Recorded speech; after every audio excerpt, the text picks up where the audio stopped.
అసలు ఎందుకు వేసుకోవాలి బడ్జెట్ అనేది? మనము రకరకాల పనులు చేసేది, చదువులు చదివేది, డబ్బు సంపాదించి కుటుంబం సురక్షితంగా ఉంచుకోవడం కోసమే కదా. మరి సంపాదన వరకు బాగానే చేస్తున్నాం, కానీ డబ్బుని దేనికి ఎంత ఖర్చు పెట్టాలి అనే విషయంలో, ఎలా పొదుపు చేయాలి అనే విషయంలోనే కొంచెం వెనకబడుతున్నాం.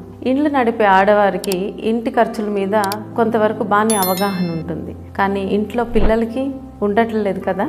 సో మనం ఈసారి బడ్జెట్ని పెన్సిల్ పేపర్ తీసుకొని రాయించండి, పిల్లలతో కలిసి చేయండి, వాళ్ళల్లో తేడా చూస్తారు.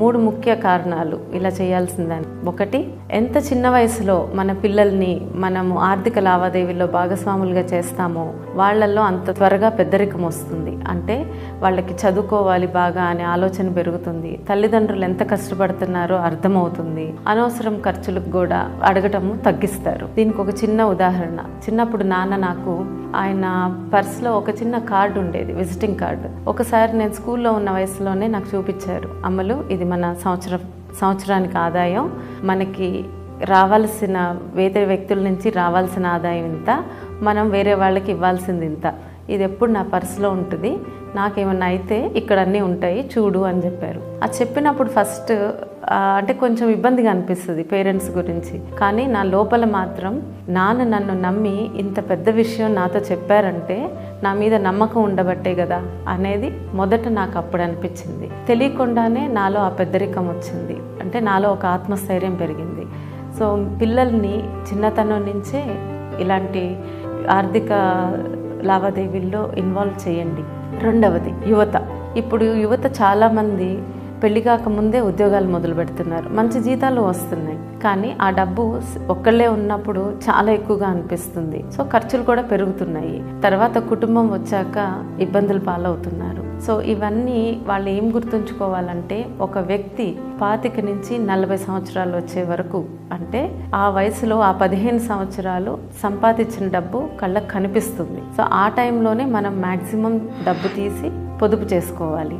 40 తర్వాత సంపాదన ఉండదని కాదు, కాకపోతే ఖర్చులు కూడా పెరుగుతాయి. అంటే పిల్లలు 10వ క్లాస్ దాటి లేదా వాళ్ళ కాలేజ్ ఫీజులు కట్టాలి, పెళ్ళిళ్ళు చేయాలి, తల్లిదండ్రుల ఆరోగ్యం ఉంటుంది, ఇలాంటివి వస్తాయి. సో వచ్చినప్పుడు మీరు ఇప్పుడు ఈ 15 సంవత్సరాలు ఎంత బాగా పొదుపు చేస్తే మీరు ఆ తర్వాత 40 తర్వాత మీకు ఇంకో 40 ఏళ్ళ జీవితం ఉంటుంది, అది అంత సాఫీగా సాగుతుంది ఈ పొదుపు చేయటం వల్ల. 3వది, ఇప్పుడు ట్రాన్సాక్షన్ మొత్తం డిజిటల్ అయిపోయింది, క్రెడిట్ కార్డులు అయిపోయినాయి. ఖర్చు పెడుతున్నప్పుడు చాలా తేలిగ్గా స్వైప్ చేయటము, పంపేయటం చేస్తున్నాం. సో అందుకని ముఖ్యంగా మీరు నెలవారీ కూర్చొని బిల్స్ అన్నీ ఒక పేపర్ మీద రాస్తే కానీ ఇంకా క్లియర్గా అర్థమవుతుంది. ఇది నా రిక్వెస్ట్ ఏంటంటే, ఇది ఇంట్లో మీరు నేను ఒకటి చేశాను, నా పిల్లలతో కూడా రీసెంట్గా చేశాను, అంతకుముందు కూడా ఎప్పుడు డిస్కస్ చేస్తాం మేము.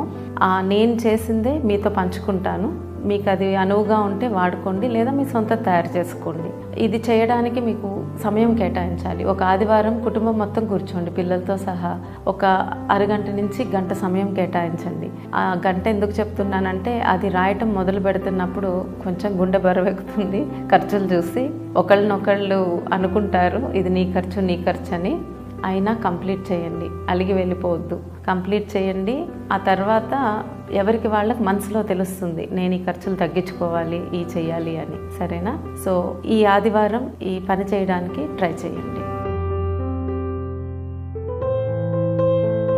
మన నెలవారీ ఖర్చులు ఎలా చూసుకోవాలో ఇప్పుడు ఇక్కడ ఒక డాక్యుమెంట్ చూపిస్తాను మీకు. అంటే ఇది నేను తయారు చేసుకున్నది, అలాగే మీకు ఎవరికైనా ఉపయోగపడుతుంది అనుకుంటే కామెంట్స్లో మీకు లింక్స్ ఉంటాయి, దాని నుంచి చూసి చేసుకోవచ్చు. ఇది మీరు ఫిల్ చేయడానికి ఖచ్చితంగా 30 నిమిషాల నుంచి గంట సమయం కేటాయించండి. క్రెడిట్ కార్డ్ బిల్స్ కానీ, ఫోన్లో పేమెంట్స్ చేసినవి కానీ అన్ని దగ్గర ఉంచుకోండి. అలాగే పిల్లల్ని ఇన్వాల్వ్ చేయండి. ఇంట్లో ఇంకెవరన్నా ఫ్యామిలీ ఉంటే అందరూ కలిసి కూర్చొని చేయండి. చేస్తున్నప్పుడు మీకు ఫస్ట్ కొంచెం ఇబ్బందిగా అనిపిస్తుంది, ఖర్చులు చూస్తుంటే గుండె జారినట్టు అనిపిస్తుంది, కానీ తప్పదు, కంప్లీట్ చేయండి. ఇది చేసినప్పుడే పిల్లలకు కూడా అర్థమవుతుంది, అంటే తల్లిదండ్రులు ఎంత కష్టపడితే ఈ ఇల్లు నడుస్తుంది, వాళ్ళ అవసరాలని ఎలా తీరుస్తున్నారు అనేది వాళ్ళకు కూడా అర్థమవుతుంది. సో ముందు నేను దీన్ని ఎలా చేశానంటే, మీకు ఖచ్చితమైన ఖర్చులు అంటే ఇవి ఫిక్స్డ్ ఎక్స్పెన్సెస్. ఇల్లు నడవటానికి ఇది కంపల్సరీ ఉండాలి. అంటే మనకు ఒక ఇల్లు ఉండాలి, ఫుడ్ ఉండాలి, స్కూల్ పిల్లలకు ఉండాలి, అలాంటివి ఖచ్చితమైన ఖర్చులు అన్నమాట ఇటువైపు మొత్తం. అలాగే ఇటువైపు ఈ రెడ్ కలర్లో ఉన్నాయి మార్చుకోగల ఖర్చులు, అంటే వేరియబుల్ ఎక్స్పెన్సెస్. అంటే దీనిలో మొబైల్స్, ఎన్ని మొబైల్స్, డేటాకి ఎంత ఖర్చు పెడుతున్నారు, టీవీలు, నెట్వర్క్లు, ఇంట్లో ఇస్త్రీలు కానీ అదనపు కోచింగ్ అని, బొమ్మలని, ఇట్లాంటివన్నీ ఈ కేటగిరీలో వస్తున్నాయి.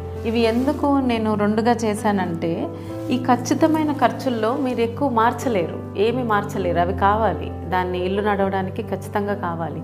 అదే ఈ వేరియబుల్ అంటే మార్చుకోగల ఖర్చుల్లో కొంచెం తగ్గించుకోవచ్చు. ఇక్కడే మనకు అన్ని కళ్ళ కట్టినట్టు కనిపిస్తాయి అన్నమాట. సో మీకు ఒక ఎగ్జాంపుల్ చూపిస్తాను. ఇప్పుడు ఇల్లు అంటే ఇల్లు నడవడానికి దీనిలో ఖచ్చితంగా కావాల్సింది ఏంటి? అద్దె, ఇల్లు ఉన్న కొన్నాళ్ళకైతే ఆ ఈఎంఐస్, కమ్యూనిటీ ఫీజు అలాంటివి, కరెంటు, గ్యాస్, నీరు, తర్వాత ఇంకేదన్నా రెంట్స్ ఉంటే మీరు, సో అవన్నీ ఇక్కడ ఫిల్ చేయండి. అలాగే మార్చుకోగల ఖర్చుల్లో మొబైల్ ఫోను, ఇంటర్నెట్, టీవీ. ఇప్పుడు చూడండి రవాణా అంటే వర్క్కి వెళ్ళాలి కదా, సో వాహనం లోను, రవాణా ఖర్చు, వాహనానికి సర్వీసింగ్ చేసేవి. అలాగే మార్చుకోగలిగే దానిలో పెట్రోల్ ఖర్చులు, అంటే మీరు కలిసి ఎవరితో అన్నా వెళ్ళడం కానీ, లేకపోతే పెట్రోల్ ఎక్కువ అవుతే బస్ తీసుకోవడం కానీ అట్లాంటివి. అలాగే ఆహార ఖర్చులు, ఇంటికి హెల్ప్ అంటే పని మనిషికి, చాకలికి, వాళ్ళకి ఇచ్చేవి, పిల్లల ఖర్చులు, స్కూల్ ఫీజులు, వైద్యం, వ్యక్తిగతం, వినోదపు ఖర్చు, తర్వాత బీమా, పన్నులు, రుణాలు, ఇలాంటివన్నీ ఇక్కడ రాసి ఉంచాను. సో ఇది దయచేసి నింపండి. తర్వాత ఈ ఖచ్చితమైన ఖర్చులన్నీ ఇక్కడ రాయండి, టోటల్ ఇక్కడ చేయండి. అలాగే మార్చుకోగల ఖర్చులు ఇక్కడ చేయండి. సో ఇలా చేసి చూస్తే మీకు కళ్ళకు కట్టినట్టు మీ అసలు ఖర్చులు ఎంత ఉన్నాయి అనేది మీకు అర్థమవుతుంది.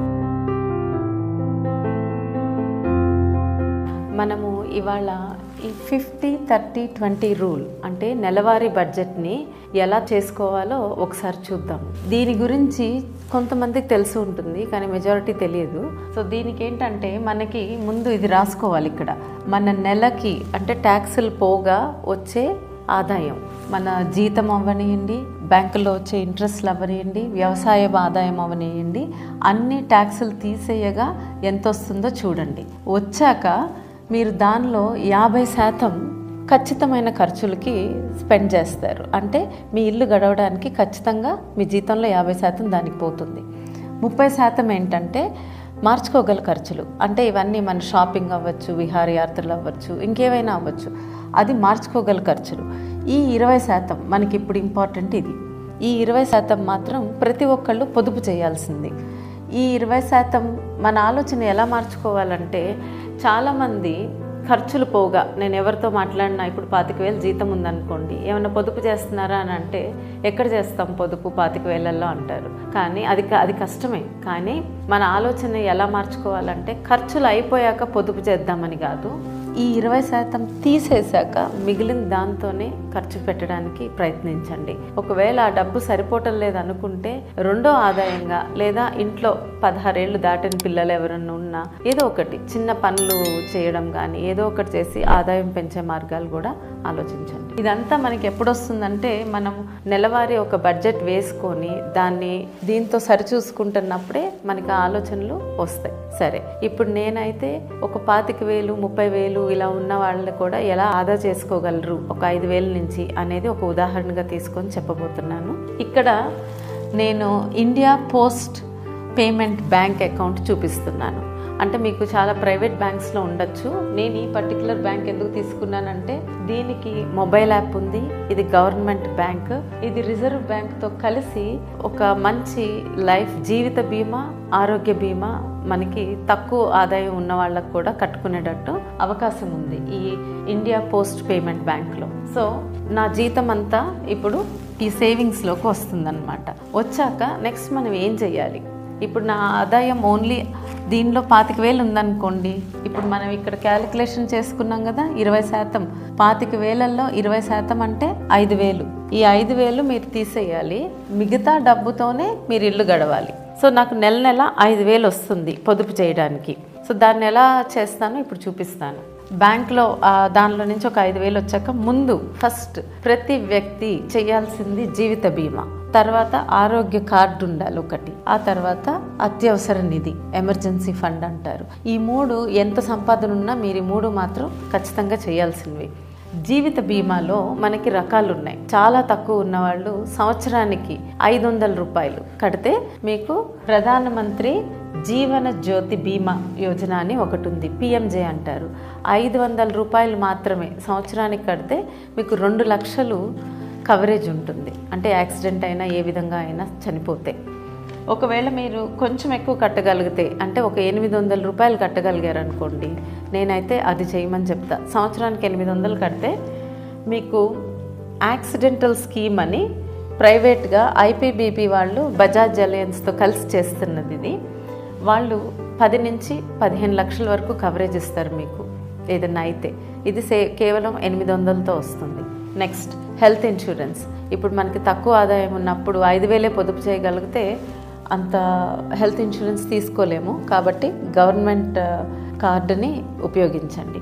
ఆ తర్వాత నెక్స్ట్ వచ్చేసి అత్యవసర నిధి. ఇది కూడా చాలా అవసరం మనకి. ఇదేంటంటే మనకి 3 నుంచి 6 నెలల జీతం మనం దీనిలో సేవ్ చేసుకోవాలి, పొదుపు చేయాలి. ముందు మీకు ఒకవేళ ఏదన్నా ఎక్కువ వడ్డీతో తీసుకున్న రుణాలు ఉన్నాయనుకోండి, అవి ఇచ్చేసేయండి. ఈ నెల 5,000 తీస్తున్నారు కదా, ఈ జీవిత బీమా ఒకటి కట్టండి, ఆరోగ్య కార్డు వాడుకోండి.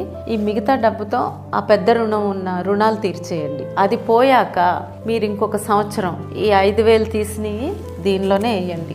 6 నెలలన్నా ఒక సంవత్సరం అన్నా. ఇది ఎందుకు ఇంపార్టెంట్ మీకు అని అంటే, తర్వాత ఎప్పుడన్నా అంటే ఇప్పుడు ఒకవేళ ఆదాయం సంపాదిస్తున్న మనిషికి జీవితానికి ఏమన్నా అయితే జీవిత బీమా వస్తుంది. 800 కడుతున్నారు కదా, ఓ 10 లక్షల వరకు ఇవి వస్తాయి. మీ కుటుంబం ఏంటంటే ఇంకొక ఉద్యోగం ఎత్తుక్కునే లోపు ఇది హెల్ప్ అవుతుంది. అలాగే మీకు ఆరోగ్యం బాగోలేదనుకోండి, హాస్పిటల్ బిల్లుల ఖర్చులకి ఇది కడుతుంది, కానీ జీతం ఇవ్వదు కదా.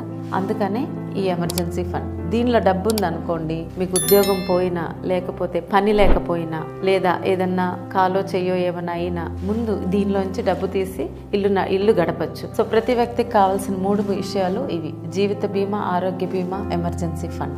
సో ఇవన్నీ నిండిపోయినాయి. దీనిలో కూడా మీరు 3 నెలల శాలరీ వేసేసారు. సో ఒక సంవత్సరం తర్వాత ఏం చేస్తారు?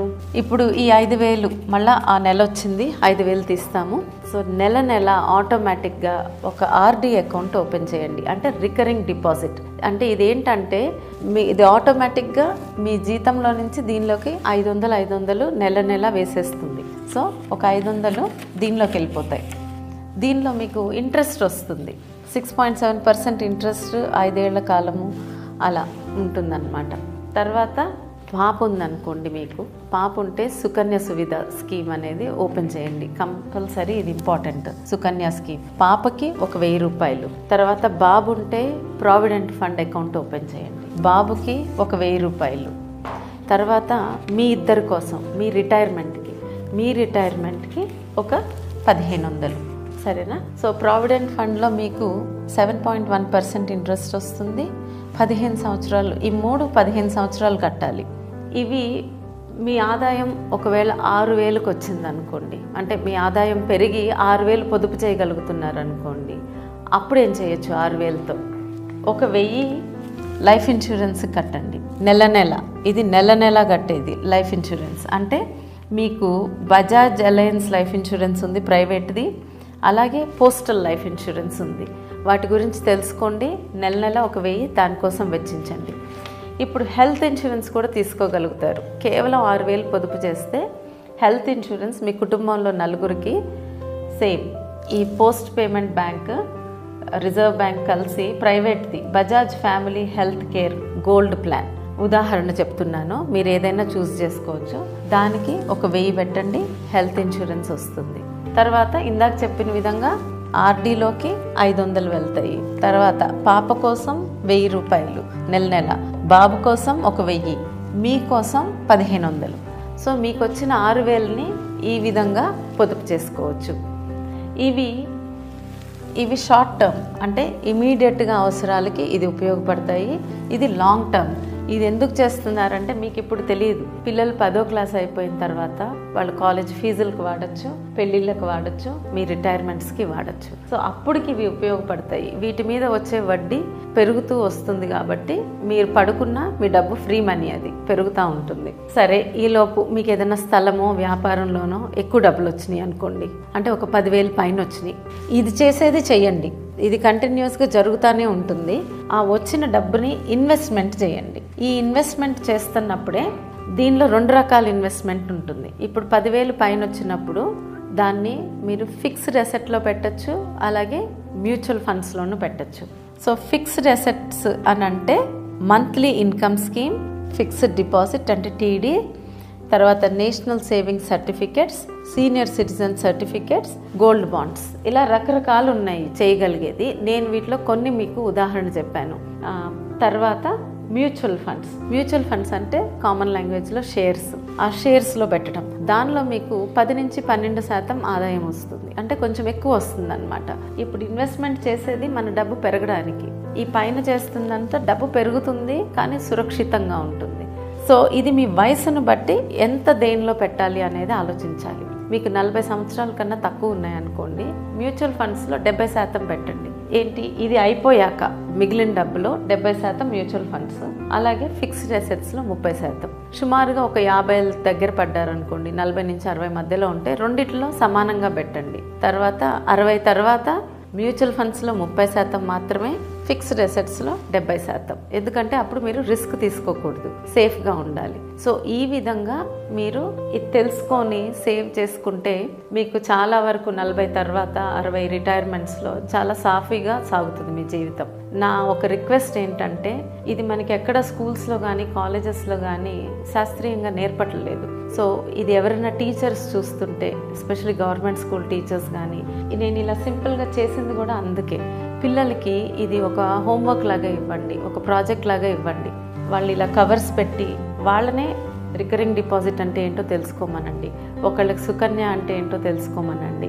ఇవి తెలుసుకొని క్లాస్లో వాటిని ప్రజెంటేషన్స్ ఇవ్వమని ఎంకరేజ్ చేయండి. అలాగే యువత ఉన్నారనుకోండి, మీరు తెలుసుకుంటే మీ కింద పనిచేసే వాళ్ళకి నేర్పించండి. ఇంట్లో లేడీస్ ఉన్నారనుకోండి, మీకు వస్తున్న హౌస్ హెల్ప్ వాళ్ళని ఒక్కసారి అడిగి చూడండి, వాళ్ళకి అకౌంట్ ఉందా, కనీసం ఈ 3 అంటే ఇది 800 కడితే వాళ్ళకి 10 లక్షలు ఇన్సూరెన్స్ వస్తుంది. సో సంవత్సరానికి 800 కడితే, సో ఇలాంటివి వాళ్ళకి చేసుకునేటట్టు వాళ్ళకు కూడా అర్థమయ్యేటట్టు చెప్పండి. నాకు తెలిసింది మీతో పంచుకున్నాను, మీకు తెలిసింది ఇంకో 4గురితో పంచుకోండి. ఈ విధంగా మార్పు మనతోనే మొదలవ్వాలి. నమస్తే.